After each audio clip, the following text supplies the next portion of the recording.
Welcome to Comic Picks by the Glick. Hey, we're back. Yeah, and I'm your host, Jason Glick.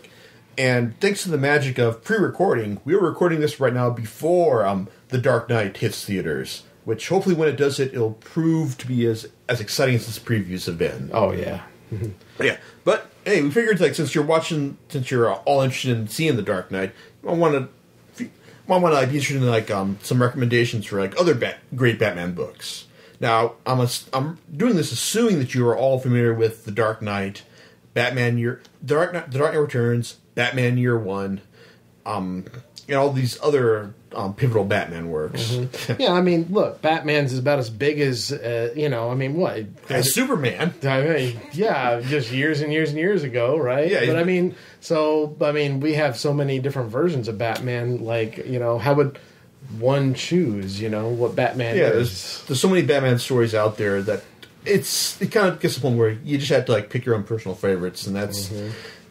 I wouldn't necessarily say all these are my personal favorites, but I just figured, hey, you know what? Just picking any random Batman book to talk about, this will be good. Yeah. And certainly one of the most popular Batman books of recent years has been Hush, the collaboration between Jeff Loeb and Jim Lee, which is a 12-issue storyline that basically introduced a new villain to the Batman mythos, and actually not a whole lot else, sadly. Now, I'm sorry, because I actually borrowed this from John. These are his copies. But basically, the storyline involves Batman matching with all of his greatest foes, like Poison Ivy, Killer Croc, the Joker, of course, Harley Quinn, yes, Scarecrow. Mm-hmm. But the thing is, they're all being manipulated by one master villain, right? And it's Batman who has to figure out who he's dealing with before he actually winds up falling prey to this particular villain himself. So who is it? I'm just kidding. Yeah, well, the storyline's called Hush. So. Yeah, and the thing is, though, honestly, I'm not saying it's a bad storyline by any means. It's Loeb scripts a decent... it's basically like Batman's greatest hits. It does everything you expect a Batman story to do. Mm-hmm. He's going around beating the crap out of his all his rogues gallery. He's doing being his detective stuff, finding out what's going... why these people are going after him and stuff like that.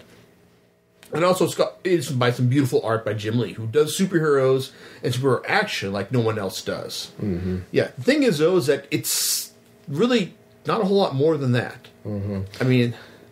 But what else has Jeff Loeb done as well? Have we talked about Jeff Loeb on this? No, we haven't. Podcast? Because Loeb, I'm going to talk about his better known and better liked stuff, his Batman series, The Long Halloween, Dark Victory, and Catwoman's When in Rome. Mm-hmm. Those are some great whodunit miniseries that are just they're superbly complemented by the art of Tim Sale, who does who even though there's some nice bits of artistic license, like the Joker having 12-inch teeth. Right. Yeah, he does a great job of bringing all the stories to life.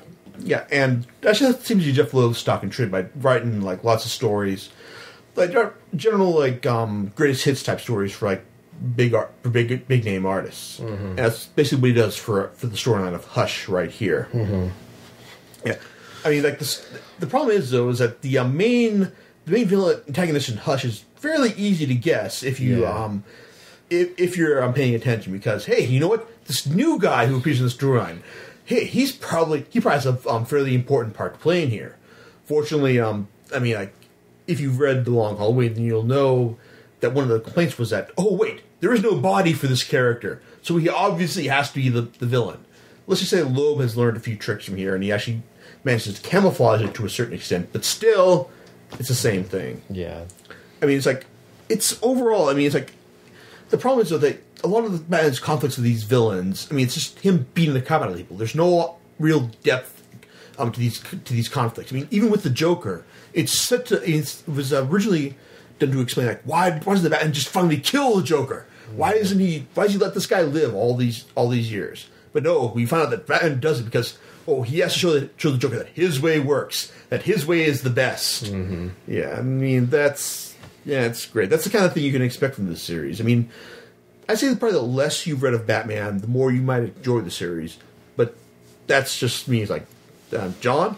So, I tend to agree with you. I don't think that I think it is kind of a nice action-based story, you know, and the who is pulling the strings part of this, it tends to be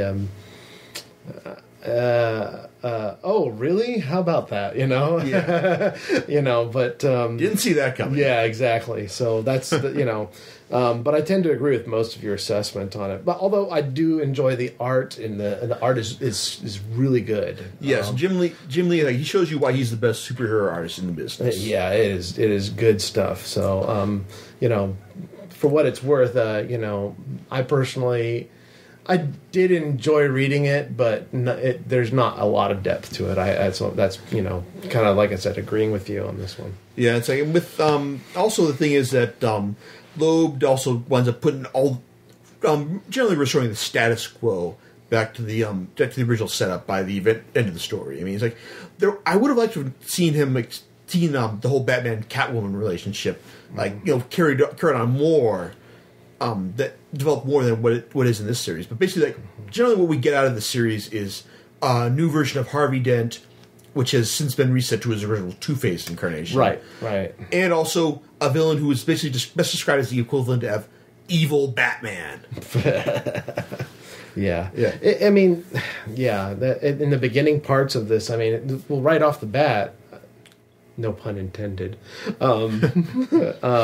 that's awful. It's terrible. You should not use that word.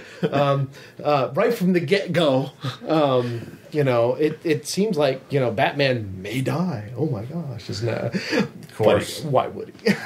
We've got another volume to go. So overall, it's like, I mean, it's harmless. It's a harmless Batman story. I mean, it's like exactly. your life isn't going to be made any better or worse by reading this. Mm-hmm. But like, if you never read a Batman story, I mean, hey, it's might be one to show your kids. Like, hey, you want to know why Batman's so awesome? Here, read this, Sonny. Mm-hmm. Yeah. There you go. Yeah. However, it's like moving on to more modern days. It's like one of the current writers who's been tackling Batman stories, Grant Morrison, who's made his name for like trippy superhero stories, like the ones in Justice League of America, New X-Men, and also doing great creator-owned like psychedelic stuff like The Invisibles and The Filth. Now he's tackling Batman, and his original storyline, Batman and Son, collected in an 8-issue volume called Batman and Son. Naturally, basically brings into continuity one of the more interesting bits of Batman Apocrypha. Basically, the son he had with Talia al Ghul, Raz's daughter. Right. And and basically like the first half this volume, basically like first half of the story, the first 4 issues, basically with Batman having to deal with his new son Damian, who basically like idolizes him. He wants to like wants to be his perfect son, but he's also been raised by the League of Assassins, so he's also like a brutal killer as well, and tries to kill Robin, and also makes a mess of things as well. I mean, it's fun stuff, and it's like Morrison does a great job of like knowing how to script a good action scene. And he's also assisted very well by artist Andy Kubert. Yeah, but the storyline, it's a good setup. I mean, it's like you read this storyline, we're like, okay, this is good. Well, what happens next? After this storyline, I mean, you get the feeling he's coming back to Damian's story afterwards. But then you get also a fun interlude, which is basically Morrison like going back to his Arkham Asylum interpretation of Joker, someone who's super sane.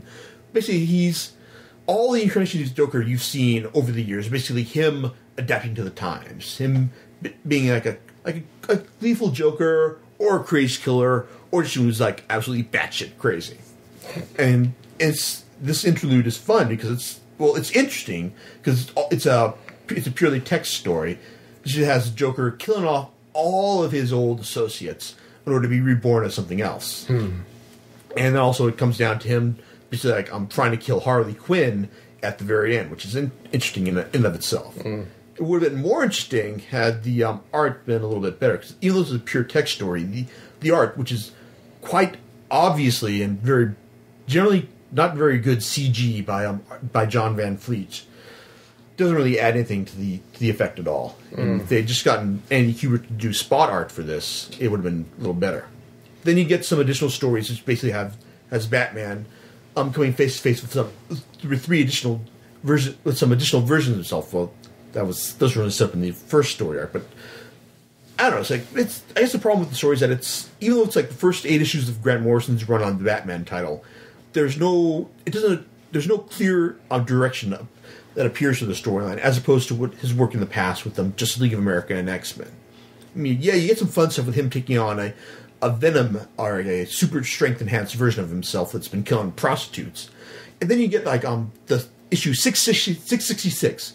Which imagines an adult Damian who's assumed the role of Batman, going around and fighting Satan for the control of Gotham. I mean, that's fun in an overtop sense. Mm-hmm. But like I said, individually, like the story, the parts of these stories are interesting by themselves. But like I said, I guess you say this is the example of the storyline that's where the parts are less than the sum of a whole. Mm-hmm. I mean, I'm interested to see if Morrison like ties this stuff together later on, but as it is, like I say, it's probably more for people who've been reading Batman over the years than anything than like casual fans. Okay. Anyone else? Okay. That being said, like I got lots of Batman stuff in my library. I got like the 2 storylines Matt Wagner did, this miniseries, the Mad Monk, and Batman the Monster Man. We also talked about the other Jeff Loeb miniseries. We got David Laffin's City of Crime miniseries, mm-hmm. and also Batman vs. Predator, which is far more fun than it would initially sound, because hey, it's Batman vs. Predator. Sounds like a bad B flick, right? But it sounds like a bad B flick, but it's actually a good B flick. Yeah, it's a good B flick. Yeah, and of course, like I said, if you haven't read The Dark Knight Returns or Batman Year One, right, led by Frank Miller, it's highly recommended as well. Mm-hmm. As for Frank Miller's All-Star Batman and Robin, I'm waiting until that comes out into trade paperback, because I heard that's so bad it's good. Like, it's just Batman. It's issues of Batman going around and I'm the goddamn Batman. You're gonna do whatever the hell I want, bitch. Bam. It's just utterly ridiculous stuff. So for the this last bit of. So that's a bit of recommendation. I'm talking about actually 5 volumes of one Batman story, mm-hmm. Called No Man's Land. Now, I read the first volume. You let me borrow all of them. I've only gone through the first volume and started in the second one. But what about? Yeah, see, Batman's No Man's Land is basically the story of takes place a couple of years back in continuity.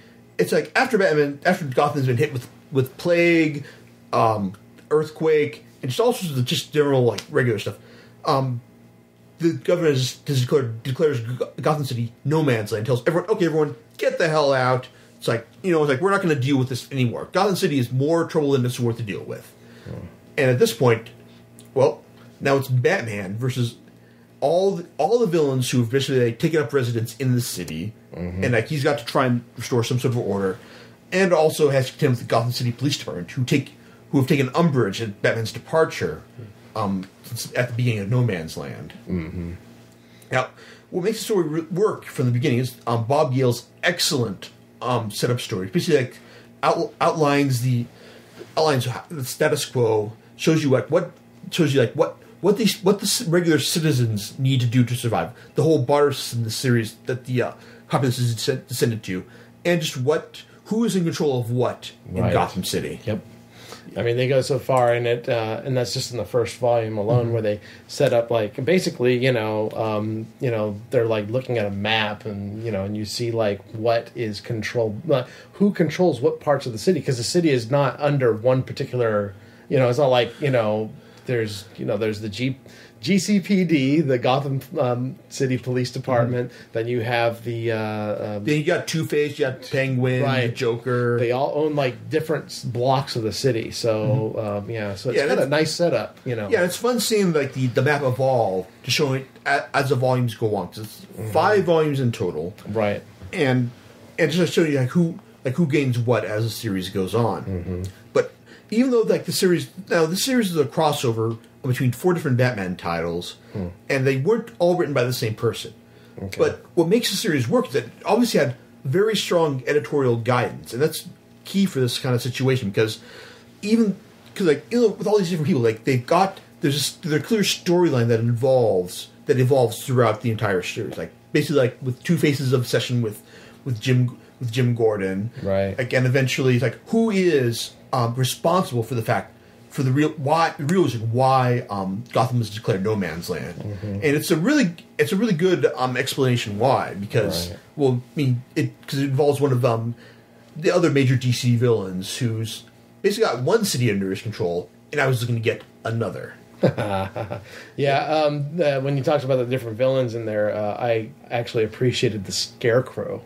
And his role in this particular in the first volume at least, and I was just it was really good to see that. I loved it because he doesn't have access to the same resources that he did before. Right, he's just working from a street level thing. He's just working solely by his wits in this particular this particular storyline. Right, and generally, a lot of the storylines are very good. I mean, it's like the writers do a good job of getting to grips to this one with all the various issues that this storyline presents. The only issue I'd have is generally the stories written by Larry Hama, who went on to write one of the, from what I understand, is one of the most infamously bad runs of Batman in recent memory.